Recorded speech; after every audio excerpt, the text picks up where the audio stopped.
Bismillahirrahmanirrahim. Assalamualaikum warahmatullahi wabarakatuh. Alhamdulillahi ala ihsanih wa syukru lahu ala taufiqihi wa amtinanih. Asyhadu an la ilaha illallah wahdahu la syarika lahu ta'ziman li sya'nih. Wa asyhadu anna Muhammadan abduhu wa rasuluhu da'ila ridwanih. Allahumma salli alaihi wa ala alihi wa ashabihi wa ikhwanih. Para ikhwan dan akhwat yang dirahmati Allah Subhanahu wa taala, para jamaah Masjid As-Sunnah Bintaro yang dimuliakan oleh Allah Subhanahu wa taala. Kita melanjutkan bahasan kita dari Syarah Al-Aqidah Al-Wasithiyah, dan pada kesempatan kali ini kita akan membahas tentang salah satu akidah Ahlussunnah wal Jamaah, yaitu meyakini adanya karamat al-auliya, yaitu karamatnya para wali ya. Dan pembahasan ini dibahas dalam buku-buku akidah, terutama dalam rangka membantah kaum Mu'tazilah, orang Mu'tazilah yang mereka terpengaruh dengan orang-orang filsafat, yang dimana dengan logika mereka menolak adanya karamah para wali. Ya. Demikian juga mereka menolak adanya sihir, ya. Karena kata mereka yang bisa melakukan kejadian luar biasa, khariqul adah, hanyalah para nabi. Sebagai bukti bahwasanya itu adalah nabi, ya. Seandainya kata mereka kita mengakui adanya khariqul adah, yaitu karamatul auliya, adanya karamat para wali, atau adanya sihir yang dilakukan oleh para penyihir, kalau itu benar-benar kita mengakui secara nyata, maka akan terjadi kerancuan, ya. Kerancuan mana yang nabi, mana yang bukan. Sehingga dengan logika ini mereka menolak adanya karamah para wali. Dari situ para ulama membahas masalah karamah para wali dalam buku-buku akidah mereka. Banyak contohnya seperti Al-Lalikai, ya, dalam syarah usul i'tiqad. Demikian juga di antaranya Ibn Taimiyah rahimahullahu taala dalam banyak bukunya, ya, sampai Ibn Taimiyah menulis buku khusus tentang Al-Furqan baina awliya'ir rahman wa awliya'us syaitan, ya, beda antara wali-wali Allah dan wali-wali syaitan. Demikian dalam kitab Al-Aqidah Al-Wasithiyah, Ibn Taimiyah membuat pembahasan khusus tentang karamah para wali. Kita bacakan perkataan Syekhul Islam Ibnu Taimiyah rahimahullahu taala. Dia berkata, wa min usuli ahli sunnah, di antara pokok-pokok akidah Ahlussunnah, at-tasdiq bi karamatil awliya, itu membenarkan adanya karamah-karamah para wali. Wa ma yujri lahu ala aydihim min khawariqil adat fi anwa'il ulum wal mukasyafat wa anwa'il qudrati wat ta'thirat.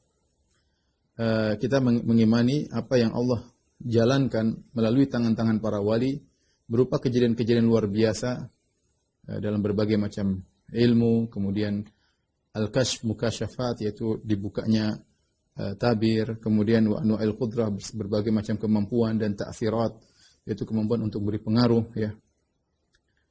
Kal ma'thur an salifi al-umam fi suratil kahfi, sebagaimana yang diriwayatkan dari umat terdahulu dalam surat Al-Kahf wa ghairiha, ya, maksudnya tentang Ashabul Kahfi yang tidur selama 309 tahun, itu diantara bentuk karamat wali, ya. Wa an sadri hadhil umma minas sahaba wa tabi'in, demikian juga yang diriwayatkan dari permulaan umat ini, yaitu para sahabat dan juga para tabi'in, ya, wasairi kurunil ummah. Demikian juga diriwayatkan bagaimana para wali memiliki karamat-karamat dalam segala kurun umat Islam. Wa hiya mawjudatun fiha ila yaumil qiyamah. Dan hal ini karamat akan terus ada, ya, sampai hari kiamat, ya, sampai hari kiamat. Inilah poin yang disebutkan oleh Ibn Taimiyah rahimahullah taala, mengandung beberapa poin yang penting, insyaallah akan kita jelaskan setelah ini. Baik, kita akan bahas namanya karamatul auliya. Kalau bahasa kita namanya karamah para wali. Karamah para wali, ya. Nah, sebelum kita menjelaskan lebih jauh, kita ingin jelaskan apa itu dimaksud karamat.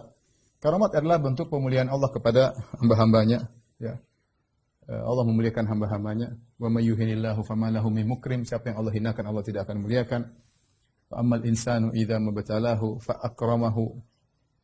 Idza mabtalahu rabbuhu fa akramahu wa na'amahu. Ya. Jika Allah memuliakan hambanya, maksudnya Allah berikan kejadian-kejadian luar biasa kepada wali-walinya dalam rangka untuk memuliakan mereka. Ini istilah ya, karamat al-auliya. Tentu istilah ini tidak ada dalam syariat, cuma disebutkan oleh para ulama dengan istilah tersebut. Adapun wali ya, al-wali diambil dari secara bahasa ya.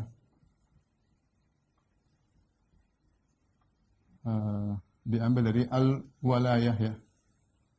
Al-walayah. Al-walayah yang artinya al-mahabbah wan nusrah. Itu cinta dan pertolongan. Al-walayah dengan fathah. Kalau dengan kasrah al-wilayah maksudnya kekuasaan al-wilayah ya. Al-walayah maksudnya al-mahabbah wan nusrah. Adapun jadi al-wali ya. Kalau begitu al-wali ya, sama dengan yang mencintai atau penolong. Inna waliyallah, sungguhnya penolongku adalah Allah Subhanahu wa taala. Jadi al-wali artinya penolong atau yang mencintai Allah Subhanahu wa taala. Kalau waliullah maksudnya adalah yang mencintai Allah Subhanahu wa taala. Adapun secara istilah maksudnya adalah al-mu'min at-taqi, al-wali sama dengan al-mu'min at-taqi. Ya, al-mu'min taqi yaitu orang beriman dan bertakwa, yang beriman dan bertakwa. Adapun dalilnya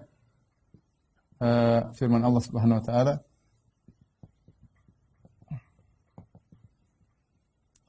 ala inna awliya Allah la khaufun alaihim wa lahum yahzanun alladzina amanu wa kanu yattaqun lahumul busyra fil hayati dunya fil akhirah. Ya. Kata Allah Subhanahu wa taala, ketahuilah bahwasanya wali-wali Allah tidak ada ketakutan atas mereka tentang akhirat mereka, walahum yahzanun, mereka tidak bersedih atas apa yang mereka tinggalkan ya, karena sudah diatur oleh Allah Subhanahu wa taala. Kemudian Allah mengatakan sifat mereka alladzina amanu, yang beriman, wa kanu yattaqun, beriman dan bertakwa. Beriman dan bertakwa.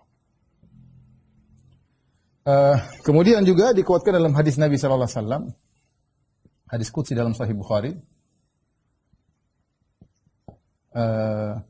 Kata apa namanya? Yang dikenal dengan hadisul wali, dikenal dengan hadisul al-wali ya. Ya. Man adzali waliyan faqad adzantuhu bil harb. Ya, kata Allah, barang siapa yang mengganggu waliku maka aku telah mengumumkan peperangan kepadanya, yaitu jangan ganggu wali-wali Allah Subhanahu wa taala.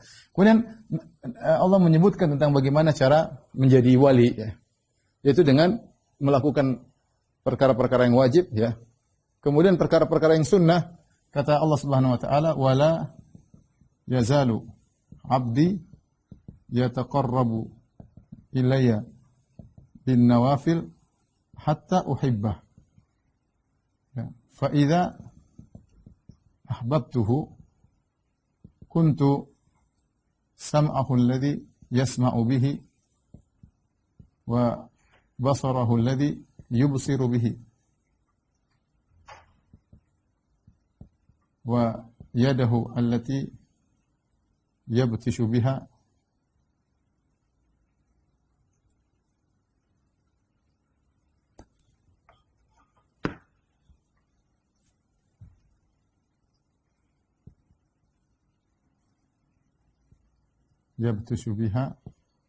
wa rijlahu allati yamshi 'alaiha.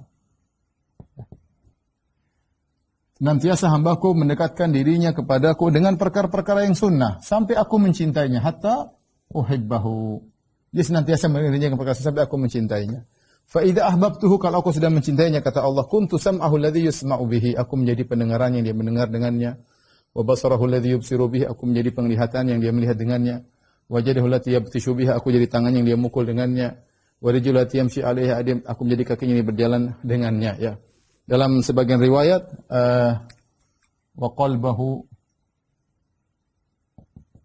alladhi ya'qilu bihi wa lisanahu alladhi yantiqu bihi, aku menjadi hatinya, jadi qalbunya yang dia berfikir dengan qalbunya tersebut, dan aku menjadi lisannya yang dia berbicara dengan lisannya tersebut. Artinya, maksudnya kata para ulama, yaitu Allah memberi taufik kepadanya, yaitu Allah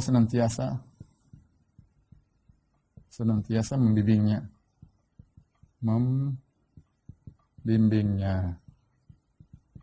Sehingga dijaga pendengaran, penglihatan, langkah kaki, lisan, dan pikiran. Allah jaga dia karena dia senantiasa bergantung diri kepada Allah Subhanahu wa taala. Dan ini cocok dengan tafsir wali menurut firman Allah Subhanahu wa taala, yaitu alladzina amanu wa kanu yattaqun, yaitu orang-orang beriman dan bertakwa. Jadi inilah wali. Dari sini kita tahu bahwasanya derajat wali bertingkat-tingkat, ya. Derajat wali bertingkat-tingkat. Semakin bertakwa,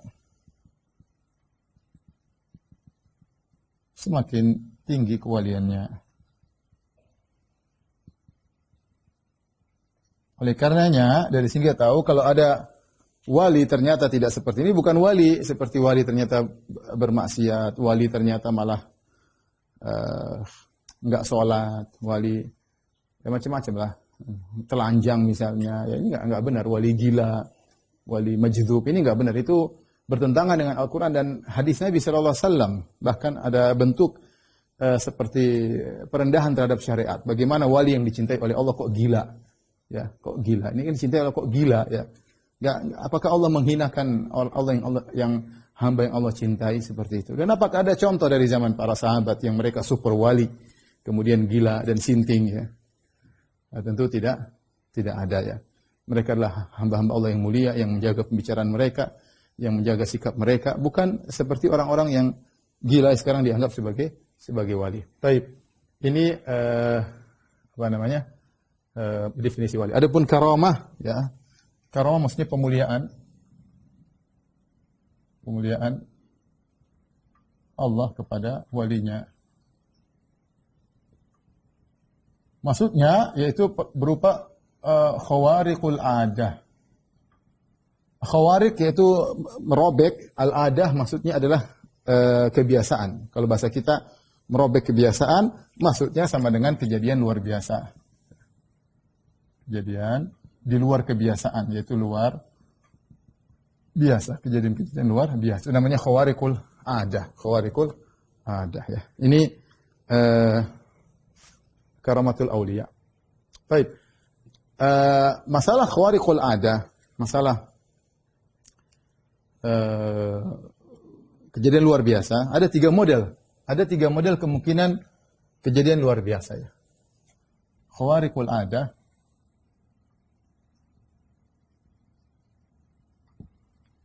kejadian luar biasa.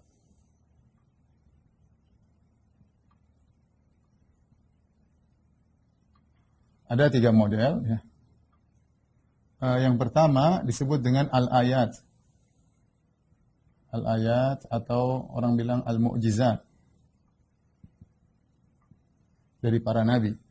Kemudian yang kedua adalah karamat al-auliya yang sedang kita bahas. Kemudian yang ketiga adalah al-ahwal asy-syaitaniyah, yaitu perbuatan-buatan atau khawariq syaitaniyah atau al-khawariq syaitaniyah, yaitu kesaktian-kesaktian tapi dari setan, ya.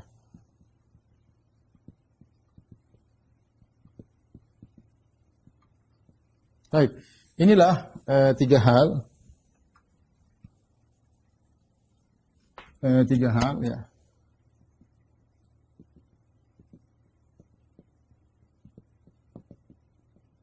Ini karamah para wali. Ini mukjizat para nabi. Mukjizat para nabi.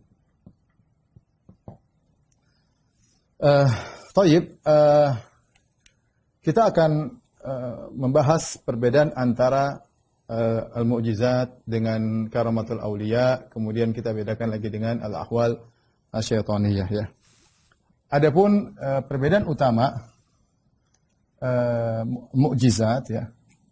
Mukjizat ciri-cirinya dia adalah khawariq al-'adah ya. Dia sama kejadian luar biasa, adat. Tapi jadi pertanyaan, adat ini adat apa di sini ya? Luar biasa, kebiasaan siapa? Adat atau kebiasaan siapa? Jawabannya ini adalah as-saqalain. As-saqalan atau saqalain itu jin dan manusia. Jin dan manusia sepanjang masa. Jin dan manusia sepanjang masa. Jadi namanya mukjizat para nabi itu adalah mukjizat yang tidak mungkin dilakukan oleh jin dan manusia sepanjang masa. Tidak mungkin orang melakukannya mukjizat. Ya, karena dia luar biasa, tidak sama dengan karamatul aulia yang mungkin orang lain bisa melakukan. Contoh, misalnya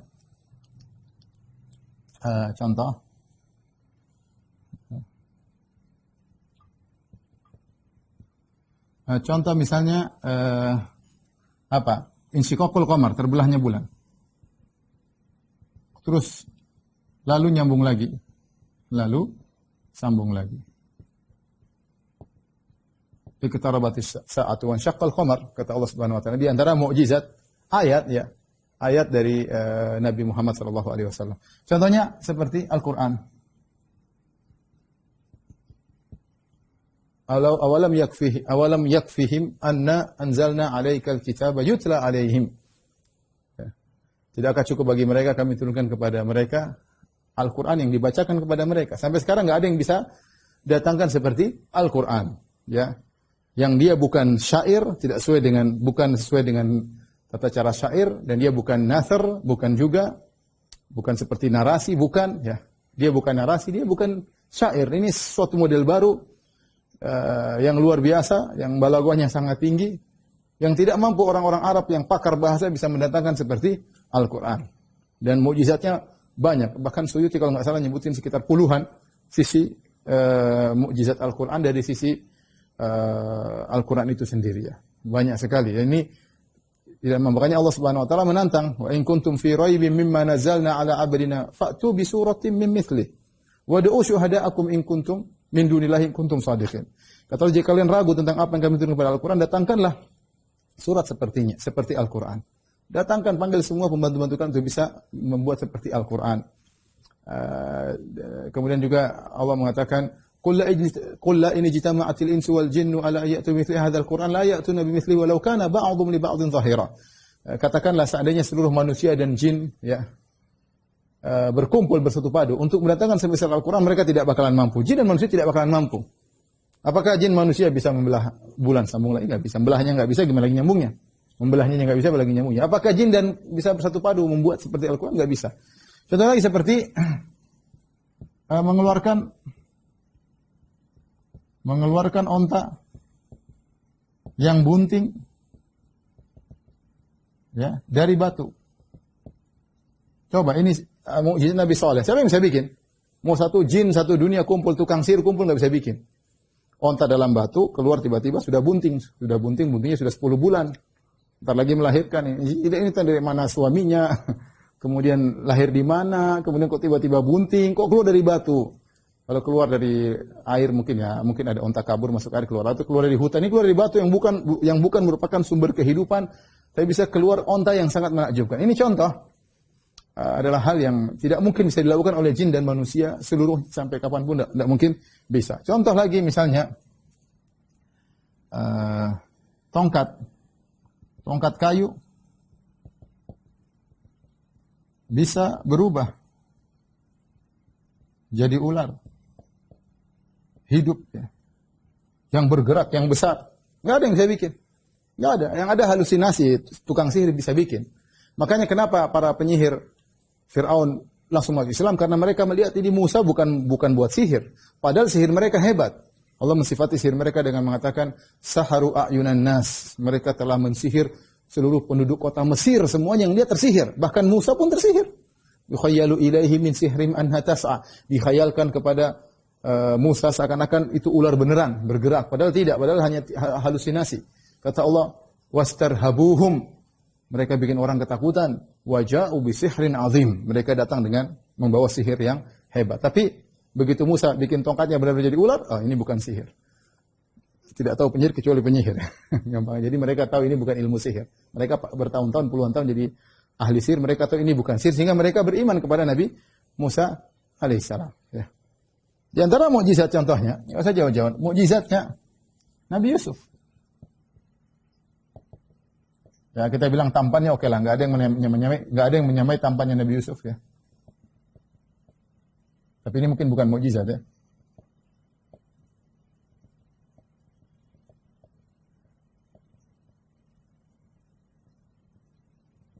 Tapi yang menakjubkan, menafsirkan mimpi tidak pernah salah.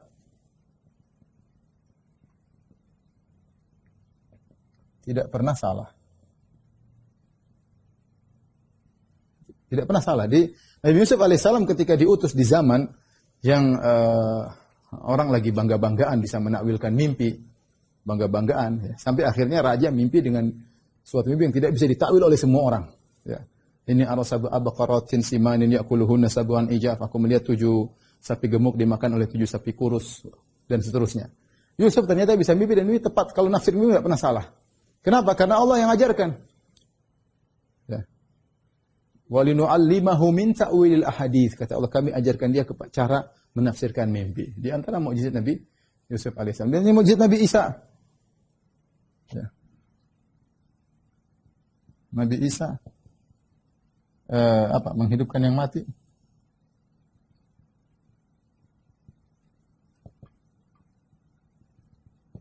Kemudian juga menyembuhkan orang buta dengan sentuh. Dengan sentuhan. Ini contoh maksud saya, ini adalah tanda-tanda mukjizat ya. Yang kata Nabi SAW, ma min nabiyyin illa waqad utiya minal ayati ma ala mithlihi amanal bashar. Kata Nabi SAW, tidaklah ada seorang nabi pun kecuali telah diberikan dari ayat-ayat, yaitu tanda-tanda kebenarannya, yang kalau orang lihat bisa membuat orang beriman. Sudah cukup bisa buat orang beriman. Tidak perlu lebih daripada itu. Sudah cukup bisa buat orang beriman. Cuma orang ada yang mau beriman, ada yang tidak. Makanya Allah mengatakan, awalam yakfihim anna anzalna alaikal kitaba yutla alaihim. Tidakkah cukup bagi mereka orang Quraisy? Kami telah turunkan mukjizat, yaitu ayat berupa Al-Quran yang dibaca kepada mereka. Sudah cukup. Mereka tidak mau, mereka minta, ya Muhammad, kalau kamu beriman, kamu jatuhkan langit. Kalau enggak, kau bikin kota Mekah jadi subur, banyak kebun, ada sungai-sungai mengalir di sampingnya, mereka bikin ide-ide. Kalau kamu beriman, kita punya permintaan. Ya, kata Nabi, Subhana Rabbi hal kuntu ila basyar rasulah. Bagaimana? Saya hanya seorang manusia ya, dan utusan Allah Subhanahu wa taala. Baik, inilah yang maksud saya bahwasanya ketika kita bicara tentang mukjizat, dia khawairul adah. Adat ini maksudnya adat apa? Di luar kebiasaan seluruh manusia dan jin sepanjang masa. Sampai Ibnu Taimiyah menyebut dalam kitabnya Nubuat, bahkan misalnya memperbanyak makanan. Berbanyak makanan juga itu tidak ada yang bisa bikin. Kalau makanan pindah dari sana ke sini, jin bisa terbang ke sana bawa makanan. Musim dingin pindah ke musim panas, bisa, dia tinggal terbang ke sana, dia bawa terbang sini. Jin Ifrit bisa ngangkat singgasan Ratu Balqis mendatangkan ke Sulaiman alaihissalam sebelum dia berdiri, bisa. Tapi kalau makanan sedikit jadi banyak, ini nggak bisa. Jin nggak bisa, manusia nggak bisa. Ini diantara mukjizat para nabi. Baik, apa bedanya ayat dengan mukjizat? Sebenarnya mukjizat itu diambil dari kata ajaza yu'jizu, yaitu membuat yang lain tidak mampu melakukan ya. Yang membuat lain tidak mampu melakukan. Ajaza yu'jizu. Itu melakukan suatu perbuatan yang orang lain tidak bisa melakukannya. Makanya i'jaz atau mu'jizat. Ini mu'jizat ya. Mu'jizat. Baik. Ini menurut ahlu sunnah wal jamaah. Kita jelaskan dulu, nanti baru kita jelaskan bagaimana pendapat tentang Asy'ariyah dan Mu'tazilah setelah ini insyaallah taala. Adapun karamatul auliya, dia juga khawariqul ada. Perhatikan. Khawariqul ada. Ini kebiasaan, kejadian luar biasa ya, luar biasa. Tapi biasanya ini apa? Adatnya adat siapa ya? Kebiasaan siapa ya? Bukan seluruh manusia dan jin, tetapi adat dan kebiasaan orang-orang pada umumnya di zaman itu.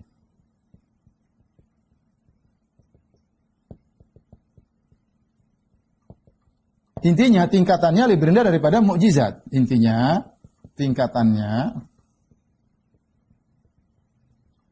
lebih rendah dari mukjizat. Ya. Mungkin di zaman itu aneh, tapi zaman kemudian mungkin nggak aneh ya. Zaman dulu ada suara tiba-tiba muncul orang aneh, tapi zaman sekarang orang telepon bisa suara muncul di sana.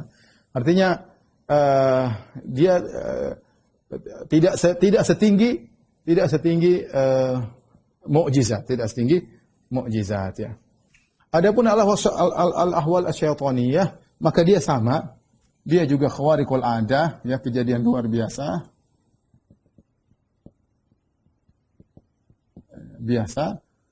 Namun dengan bantuan syaitan. Dengan bantuan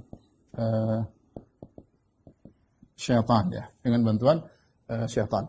Inilah 3 khawariqul adah, mukjizat Nabi, karamat para wali dan kesaktian dari syaitan-syaitan. Baik.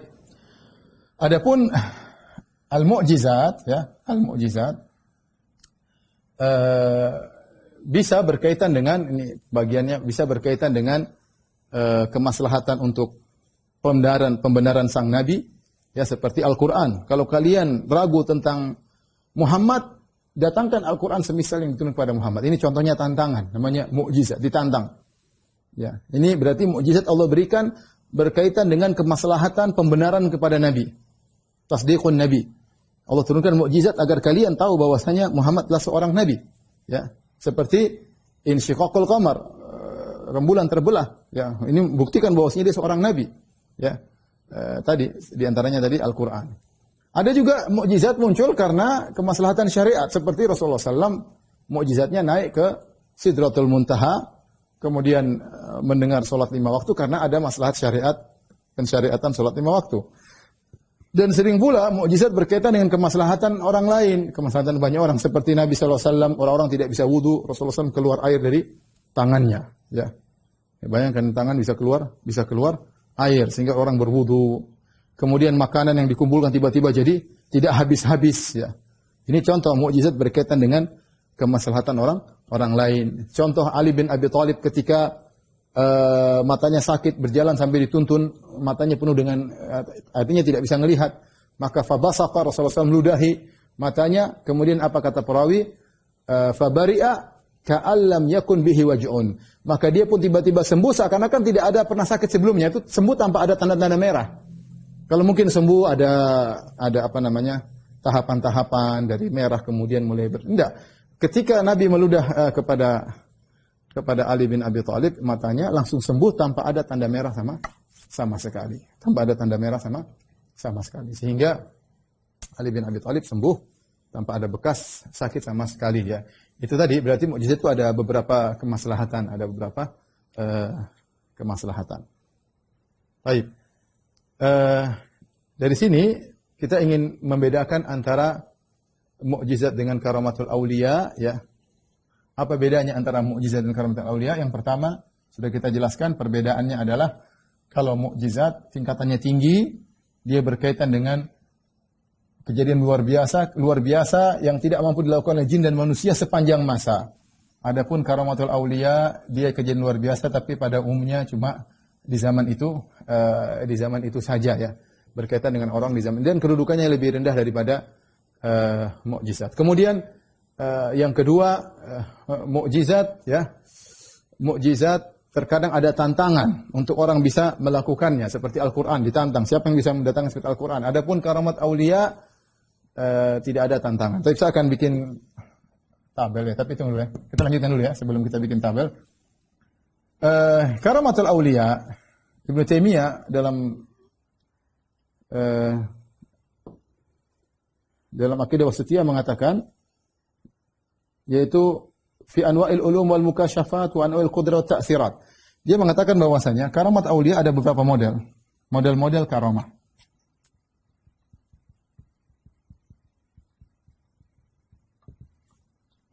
Dan karamah di antaranya adalah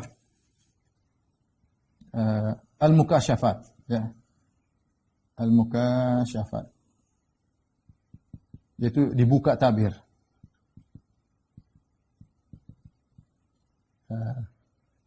Kemudian di antaranya tadi dia mengatakan anwa'ut ta'sirat, yaitu at-ta'sir, memberi pengaruh.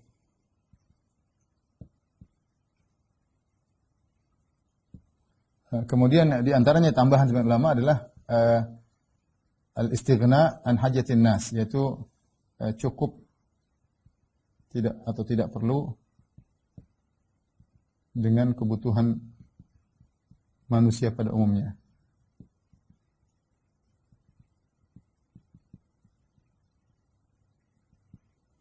Al-mukasyafat contohnya seperti apa? Seperti kisah Umar. Jadi Umar radhiyallahu ta'ala anhu, Umar bin Khattab radhiyallahu ta'ala anhu, ketika dia mengirim pasukan dengan perjalanan jarak sebulan perjalanan, ketika tiba-tiba pasukan sedang berperang dan mereka dalam kondisi gawat. Umar diperlihatkan oleh Allah, Umar sedang berkhutbah, tiba-tiba diperlihatkan oleh Allah visual mereka sedang berperang. Maka Umar kasih masukan, Umar berkata, ya Sariyatu al-Jabala, ya Sariyatu al-Jabala. Kata Umar, wahai Sariyah, Sariyah adalah pemimpin mereka, pergilah engkau ke arah gunung, pergilah kau ke arah gunung. Karena Umar lihat peperangan bahaya, Umar harus mengatur mereka. Tapi Umar dari jauh. Maka Umar berkata, ya Sariyatul Jabal, wahai Sariyah, bawa anak buahmu menuju ke gunung. Umar dibuka, jadi Umar bisa memandang ya apa yang sangat jauh. Zaman dulu tanpa ada teknologi, Umar bisa melihat. Dan Umar bisa ngomong, suaranya sampai ke sana. Suaranya sampai ke sana. Mereka yang di sana juga dibuka, bisa mendengar suara Umar. Umar bisa melihat mereka, dan mereka bisa mendengar suara Umar. Akhirnya mereka mengikuti arahan Umar, dan akhirnya mereka menang. Kisah Umar teriak dari, ya Sariyatu al-Jabal. Umar berkata, ya Sariyatu al-Jabal. Wahai Sariyah, pergilah ke Jabal. Ini contoh disebut al-mukasyafat ya. Atau mungkin seperti disebutkan dibukakan pintu-pintu ilmu. Ya, pintu-pintu ilmu. Luar biasa ya. Makanya sampai sebagian ulama mengatakan, contoh di antaranya, sampai sebagian ulama mengatakan di antaranya yang dibuka mukasyafat, contohnya Ibnu Taimiyah sendiri. Ibnu Taimiyah rahimahullah taala.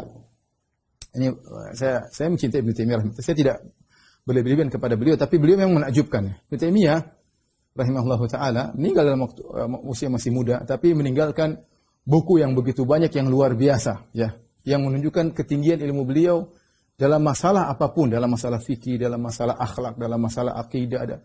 Sehingga sekarang kalau kita lihat bagaimana dibuatlah risalah-risalah tesis dan risalah disertasi berkaitan dengan Ibnu Taimiyah rahimahullah, dari sisi ini, dari sisi ini, dari sini.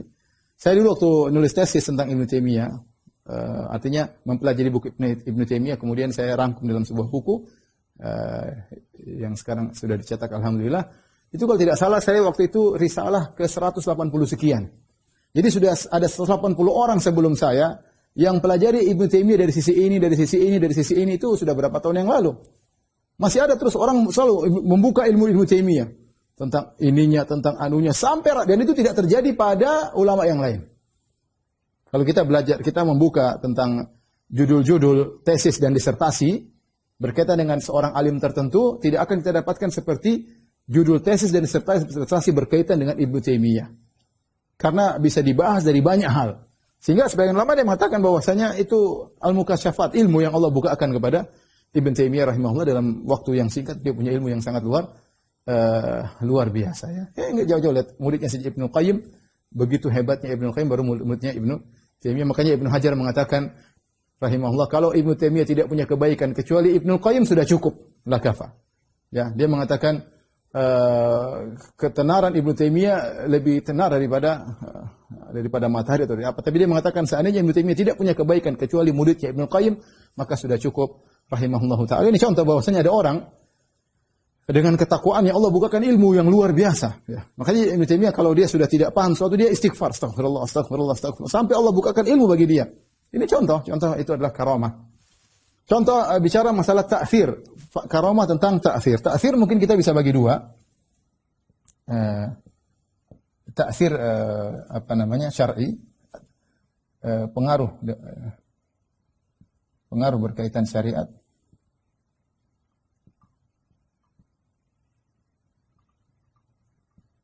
Atau pengaruh berkaitan dengan alam kauni. Pengaruh contoh berkaitan dengan syariat.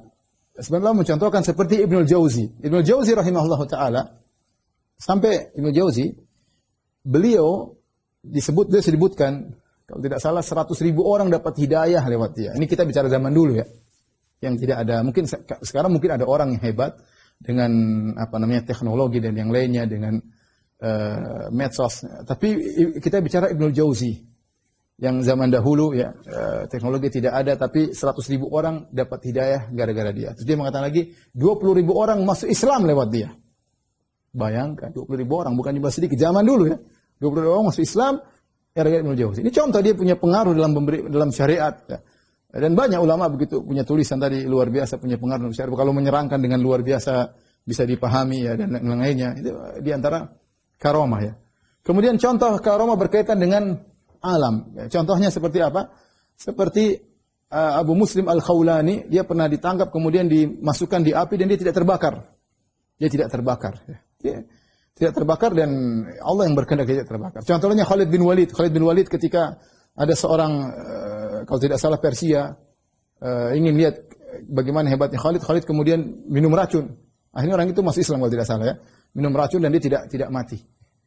Mungkin ketika Allah kasih ilham, dia minum racun yang sangat mematikan dan dia tidak mati. Karamah. Ya. Contoh lagi Sa'ad bin Abi Waqqas ketika peperangan dia tidak bisa lewat karena harus lewat danau atau lautan, maka dia berdoa kepada Allah, akhirnya lautan tersebut bisa menjadi keras, beku, kemudian bisa dilewati oleh kuda mereka. Ini contoh ya berkaitan dengan alam ya. Adapun menjadi tidak cukup, tidak perlu dengan kebutuhan manusia. Contoh seperti Ashabul Kahfi yang tidur 309 tahun. Ya, 309 tahun ini kita perlu makan, perlu ini, perlu energi. Tapi Allah mencukupkan mereka tidak perlu makanan sehingga mereka bisa tidur 309 tahun. Itu di antara karamah para wali. Taib. Ini contoh mudah-mudahan karamah para wali dan ini kita yakini. Kemudian al-ahwal asyaitaniyah, adapun kejadian luar biasa namun dengan bantuan syaitan, tentunya biasanya dari orang-orang fasik dalam rangka kemudian melakukan kemaksiatan, kemudian pelakunya orang fasik, bukan wali ya. Muncul pada orang fasik.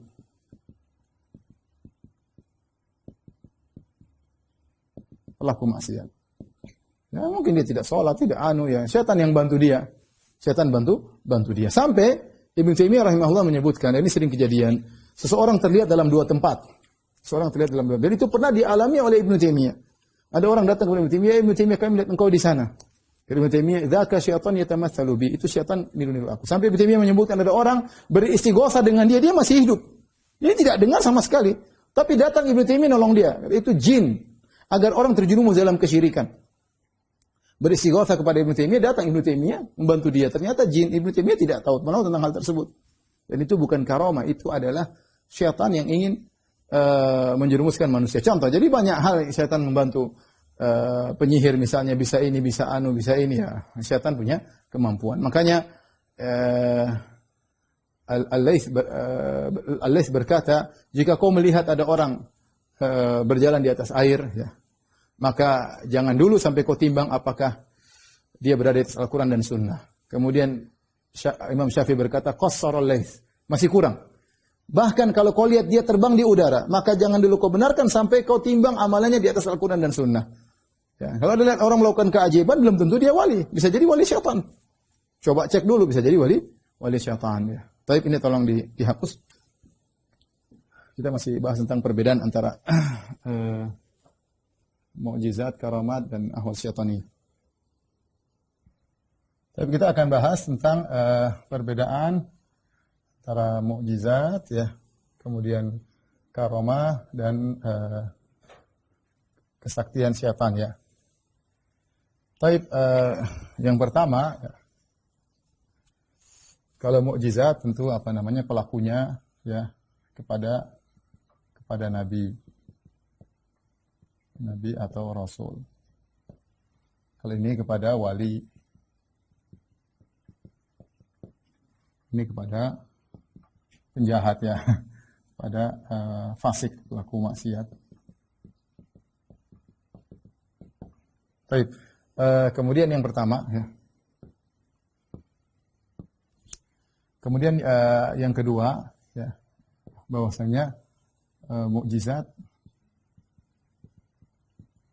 terkadang atau dibarengi dengan tantangan.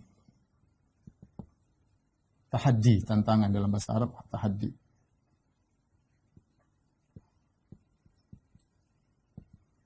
Ya, tantangan untuk siapa yang bisa mendatangkannya. Adapun karamah tanpa disertai tantangan.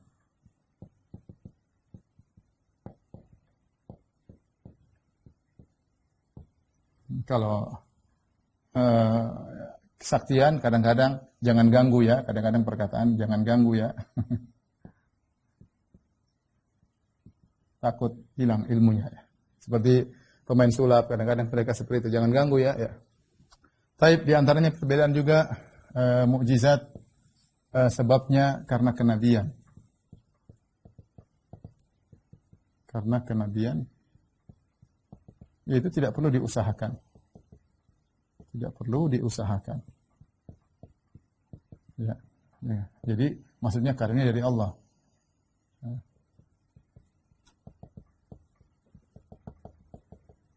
Adapun karamah, maka sebabnya adalah ketakwaan yang diusahakan. Yang diusahakan. Kalau ini adalah kemaksiatan yang diusahakan.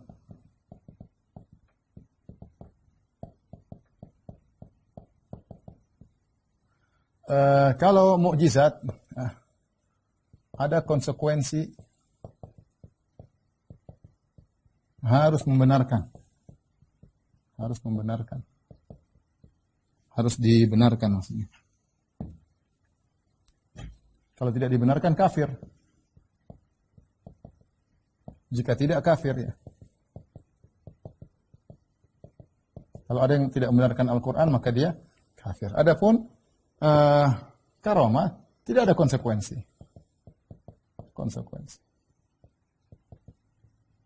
Tidak ada konsekuensi. Ada yang tidak menolak, tidak jadi masalah. Artinya dia, saya tidak percaya, ya, tidak jadi kafir. Dia mungkin salah tapi tidak jadi kafir, ya. Ya, seperti tidak ada konsekuensi. Ya, apalagi ini. Kemudian perhatikan sini, mukjizat bukanlah sesuatu yang dipelajari.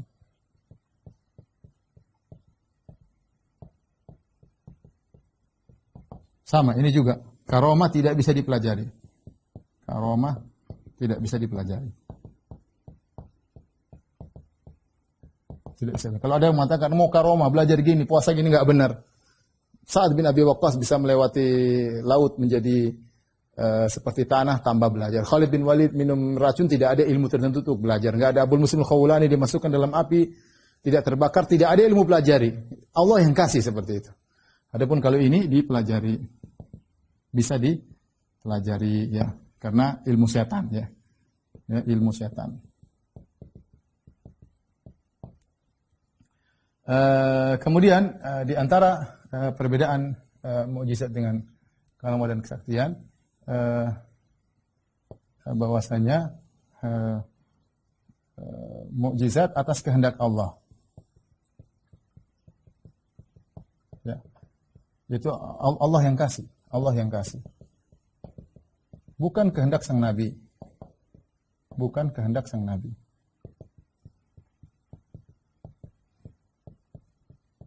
Makanya ketika orang-orang musyrikin minta ke mukjizat yang lain ya. Lan nu'mina laka hatta tafjura lana minal ardi yanbu'a aw takuna laka jannatun min nakhilin wa 'inabin fatufajjira al-anhar khilalaha tafjira aw tusqita as-samaa 'alaina kama za'amta kisafan. Mereka mengatakan kami tidak beriman kepada engkau wahai Muhammad sampai kau keluarkan Mekah ini menjadi banyak mata air, atau kau punya kebun ini, kebun anggur, kebun korma yang mengalir di sela-selanya ada sungai-sungai ya. Atau kau turunkan dari langit bongkahan langit jatuh kepada kami ya. Ya. Au yakuna laka baitun min zukhrufin, atau kau punya rumah yang indah terbuat dari emas dan perak. Au tarqaf fis sama' wa lan nu'mina liruqiyika hatta tunazzila alaina kitaban naqra'uh. Atau kau naik di langit kami lihat nih Muhammad, dan kami tidak akan beriman sampai kau naik ke langit kemudian kau turun bawa Al-Qur'an. Apa kata Rasulullah SAW? Qul subhana rabbi hal kuntu ila bashar rasulah. Maha suci Allah, Tuhanku. Saya ini manusia. Artinya kalau Nabi bisa bikin mukjizat sendiri ya Nabi akan bikin. Tapi kalau Allah tidak izinkan tidak bisa. Jadi bukan kehendak Nabi bikin. Nabi berdoa dulu atau Allah kasih mukjizat. Bukan semau Nabi mau melakukan mukjizat, tidak ya. Banyak hal dalam peperangan Nabi tidak bisa bikin mukjizat. Tapi kalau Allah kehendaki ada mukjizat sesuai dengan kehendak Allah Subhanahu wa taala. Sama dengan karomah. Karomah ini penting poinnya. Ini akan saya bahas nanti kenapa penting. Ini karomah juga atas kehendak Allah. Makanya Ibnu Taimiyah mengatakan yujrillah. Karomah adalah kelebihan yang Allah jalankan. Bukan dia jalankan sendiri. Allah yang jalankan kepada para wali tersebut. Bukan kehendak wali. Apa Khalid bin Walid setiap minum racun akan selamat terus? Nah, kebetulan ketika Allah kasih ilham, kemudian dia minum racun, ternyata mungkin dia berdoa, kemudian terjadi. Ya. Kalau Allah tidak berkenan, tidak bisa. Sa'ad bin Abu Waqqas apakah setiap lewat sungai? Tidak. Tidak ada ilmu dia pelajari, Allah berkehendak jadi maka jadilah. Ya. Kalau ini atas kehendak sang jagoan ya, atas kehendak orangnya ya. Ya, dengan memerintah syaitan membantunya ya. Oleh karenanya di antara tuduhan kepada Syekh Muhammad bin Wahab rahimahullahu taala, mereka menulis Syekh bin Wahab menolak karomah. Ini perhatikan sini poin ini. Mereka mengatakan Syekh bin Wahab menolak karomah. Kenapa? Karena Syekh bin Wahab melarang orang-orang untuk minta kepada mayat-mayat. Ngapain minta mayat-mayat? Mereka mengatakan di antara karomah mayat-mayat, wali kalau masih hidup punya karomah, ketika mereka sudah meninggal mereka punya karomah, yaitu bisa mendengar, bisa menyampaikan, bisa membantu, bisa keluar membantu mereka. Ini tidak benar. Ketika Syekh bin Wahab mengatakan tidak boleh, itu syirik kata mereka, berarti Anda mengingkari karomah. Ya. Padahal yang diingkari oleh Syekh bin Wahab adalah kesyirikan. Karena minta kepada mayat-mayat tidak boleh dalam Islam. Mereka bilang enggak, mayat ini punya karomah. Mayat ini meskipun sudah mati tapi dia bisa begini, bisa begini, bisa begini. Kita bilang dalilnya mana bisa begini, bisa begitu. Ya. Lagi pula kenapa saya katakan poinnya, karomah itu bukan kehendak kita tapi kehendak Allah Subhanahu wa taala. Ya sementara kalau mereka bilang mayat punya karomah, seakan-akan kapan seorang datang minta maka mayatnya mau kasih kapan saja. Berarti atas kehendak sang mayat. Padahal aturannya karomah itu bukan kehendak sang wali, bukan kehendak sang wali, tapi kehendak Allah Subhanahu wa taala. Tiba-tiba Allah munculkan. Tiba-tiba Allah munculkan ya. Ini di antara poin penting. Nah, karena di antara orang-orang ketika melegalkan kesyirikan, mereka menganggap wali-wali itu punya karomah sehingga boleh diminta tolong, boleh diminta tolong. Ya, boleh diminta ini, boleh diminta anu. Kenapa? Mereka punya karomah. Mereka selama belum pindah ke alam akhirat masih di alam barzakh, berarti hukumnya sama dengan hukum alam dunia. Jadi ngawur. Ini mereka nyatakan, wali selama masih dalam alam barzakh hukumnya seperti alam dunia. Boleh kita datangi, boleh kita ngobrol, boleh kita minta, boleh kita ini, sama seperti dia masih hidup. Jadi itu kedustaan. Ya. Kalau dia masih hidup, kenapa kita sholatkan? Ini sholat sendiri, ngapain kita sholatkan jenazah? Kalau dia masih hidup, kenapa kita disuruh mendoakan? Nabi mengatakan, idza mata ibnu Adam qata amaluh. Kalau sudah meninggal seorang anak Adam, terputus amalannya. Kenapa Nabi mendoakan para syuhada? Nabi mengatakan, kutila akhukum Ja'far syahidan istaghfiru lahu. Ja'far bin Abi Thalib meninggal mati syahid, mohonlah ampunan buat dia. Qutila Zaid bil Harithah syahidan istaghfiru li akhikum. Zaid meninggal mati syahid dalam perang Mu'tah, doakan dia. Sama. Qutila Abdullah bin Rawaha syahidan, Abdullah bin Rawaha meninggal mati syahid, istaghfiru li akhikum. Rasulullah datang ke syuhada Uhud, Rasulullah mendoakan mereka. Ya, kalau mereka masih hidup ya, ngapain kita sholatin mereka, ngapain kita. Kemudian kalau mereka masih hidup nggak boleh dong nikahi jandanya. Masih hidup jandanya. Gimana nikah yang dia masih hidup? Nggak boleh orang masih hidup jandanya istrinya diambil. Kalau dia masih hidup, hartanya nggak boleh diwarisi dong. Beda antara alam barzakh alam dunia. Ini semua orang sudah paham. Mereka bikin keanehan-keanehan dari karomat-karomat sehingga seakan-akan menyamakan orang hidup disamakan dengan orang sudah mati. Yang gimana? Akhirnya orang terjumus dalam kesyirikan, minta-minta kepada penghuni kubur dengan alasan itu karomah. Ketika ada ulama ahlu sunnah membantah, kata mereka, Anda mengingkari karomah. Mana karomah dari mana? Ini syirik. Dinamakan karomah. Syirik dinamakan karomah. Waliyadzubillah. Ya. Taib. Kemudian ini seperti disebut dengan apa? Wali majdzub. Ya, wali majdzub, wali gila itu tidak pantas menjadi wali. Ya. Dianggap karomah. Sampai kalau kita baca buku Tabaqat Sya'rani, ya, Tabaqat al-Awliya kalau tidak salah judulnya, ya, Tabaqat Sya'rani 2 jilid ya. Disebutkan wali fulan kana yakhtubu Oryanan, dia berkhutbah dalam kondisi telanjang. Ini wali khutbah telanjang. Sebutkan lagi. Wali fulan, tahu-tahu datang ketemu dengan hewan, dia gauli hewannya. Wali apa seperti ini? Disebutkan di antara karomatnya wali fulan radhiyallahu anhu. Dia khutbah telanjang. Gila. Ini wali khutbah telanjang. Di antara karomatnya wali fulan radhiyallahu anhu, bukan lagi rahimahullah, radhiyallahu anhu. Dia ketemu himar, kemudian dia gauli himar tersebut.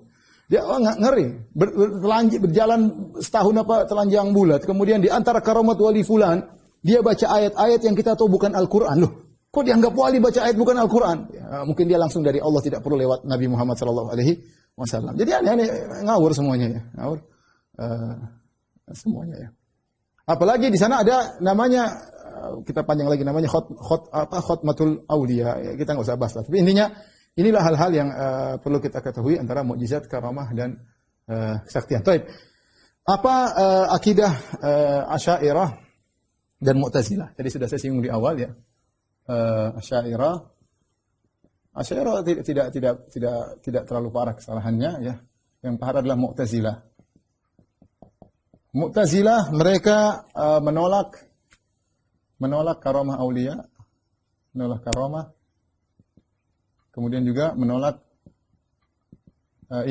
kesaktian setan. Apa dalilnya? Dalilnya agar tidak rancu dengan mukjizat. Jawabannya tidak ada kerancuan. Emang kalau ada kesaktian wali kemudian kita menganggap dia nabi? Enggak, dia tidak pernah ngaku juga sebagai nabi. Yang kedua, berbeda antara karamah wali dengan mukjizat, tentu jauh berbeda. Apalagi membedakan antara mukjizat dengan kesaktian setan. Orang baru ngaji pun ngerti ini setan, ini enggak mungkin ya. Itu lihat bagaimana perbuatan dia, enggak pernah ke masjid, jalan telanjang, gimana mau dikatakan dia wali Allah, mau dibilang karamah. Ya orang ngerti lah, bisa membedakan orang fasik dengan orang yang benar-benar wali, dari ucapannya, dari pernyataannya, dari penerapan terhadap syariat ya, bisa ketahuan karena wali syaratnya menerapkan syariat. Adapun Asy'ariyah, kesalahan mereka dalam sisi menyatakan tingkatan yang sama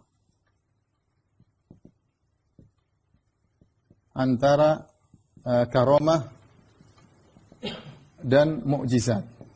Sama menurut mereka. Yang membedakan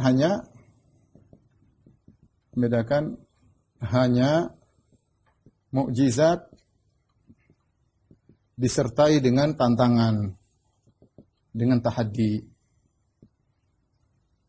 Ini dibantah oleh Ibnu Taimiyah dalam kitabnya An-Nubuwat bahwasanya yang membedakan antara mukjizat dengan karamah bukan cuma tantangan saja, memang tingkatan keluar biasaannya berbeda. Tingkatan keluar biasaannya berbeda. Tidak sama antara mukjizat dengan karamah. Inilah pokok kesalahan, poin kesalahan antara Asy'ariyah dengan Mu'tazilah. Oleh karenanya, di antara akidah yang diserukan oleh Mu'tazilah ada namanya akidah sorfah. Akidah Sarfa itu disebut pertama oleh Nazzam, ya, Ibrahim Nazzam, kemudian diikuti orang Mu'tazilah, diikuti oleh sebagian Asy'ariyah. Apa maksudnya akidah Sarfa? Akidah Sarfa itu maksudnya begini. Jadi sebenarnya mukjizat itu bukan mukjizat, tapi Allah memalingkan kemampuan manusia untuk bisa melakukan seperti itu. Contohnya begini, Al-Quran. Al-Quran menurut mereka bukan mukjizat sebenarnya. Al-Quran itu sebenarnya Abu Jahal bisa bikin. Abu Jahal, Abu Lahab, Abu lainnya. Orang-orang karena mereka fasih. Tetapi Allah membuat mereka berpaling sehingga mereka tidak bisa bikin. Sehingga dari sini Al-Quran bukan mukjizat pada zatnya. Tetapi mukjizatnya dari sisi Allah membuat mereka berpaling tidak bisa bikin seperti mukjizat. Ini asalnya akidahnya Mu'tazilah. Kenapa? Karena Mu'tazilah menganggap Al-Quran ini adalah makhluk. Kalau dia makhluk, ya harusnya mereka juga bisa bikin seperti makhluk. Tetapi kenapa mereka nggak bisa bikin? Karena Allah palingkan hati mereka. Mereka tidak bakalan mampu. Bukannya mereka tidak mampu, secara asalnya mampu, tapi Allah palingkan. Apalagi Asy'ariyah mengatakan bahwasanya Al-Quran, sebagian Asy'ariyah, tidak seluruhnya. Al-Quran bukan firman Allah, tapi hanyalah ibarat dari firman Allah. Ibaratnya mungkin dari Jibril, mungkin daripada Muhammad, sehingga intinya makhluk juga. Ya seharusnya orang Arab bisa, tapi Allah palingkan mereka. Dan ini tidak benar, ini kebatilan. Yang benar Al-Quran itu mukjizat secara sendiri. Al-Quran merupakan mukjizat secara sendiri. Kita saja nggak usah bicara Al-Quran. Kita bandingkan sabda Nabi dengan perkataan manusia biasa, berbeda. Kita baca buku ya, anak TK nulis, kita baca dengan anak SMA, beda. Meskipun mungkin mereka maksudnya sama, tapi cara pengungkapan berbeda. Kita bedakan anak SMA dengan anak kuliahan, beda lagi cara tulisannya. Apalagi kalau bahasa Arab sangat terlihat. Begitu kita dapati ada orang yang pakar bahasa Arab, dia ngungkapinnya sangat indah. Oh ini tulisan orang yang berilmu. Oh ini enggak. Kita bisa bedakan. Perkataan para salaf dengan perkataan orang khalaf berbeda. Ya. Ulama dengan perkataan orang biasa berbeda. Meskipun bahasa Arabnya sama. Hurufnya sama, tapi berbeda. Apalagi antara manusia dengan Allah Subhanahu Wa Taala. Firman Allah tentu berbeda. Jadi yang benar, bahwasanya Al-Quran itu dia mukjizat secara tersendiri. Bukan Allah memalingkan kemampuan manusia untuk bisa bikin seperti. Dan ini bentuk perendahan terhadap Al-Quran. Ini akidahnya Ibrahim Nazzam, kemudian diikuti oleh sebagian ulama Asy'ariyah. Wallahu ta'ala alam bisawab. Mungkin sampai di sini kajian kita. Baik, demikian saja kajian kita. Ya. Semoga bermanfaat. Kurang lebihnya saya mohon maaf. Insyaallah kita lanjutkan pada pekan depan. Demikian kepada para jamaah Masjid As-Sunnah Bintaro dan juga para pemirsa. Apa yang saya sampaikan, Allah ta'ala alam bisawab. Subhanakallah bihamdik, asyhadu an la ilaha illa anta, astaghfiruka wa atubu ilaik. Assalamualaikum warahmatullahi wabarakatuh.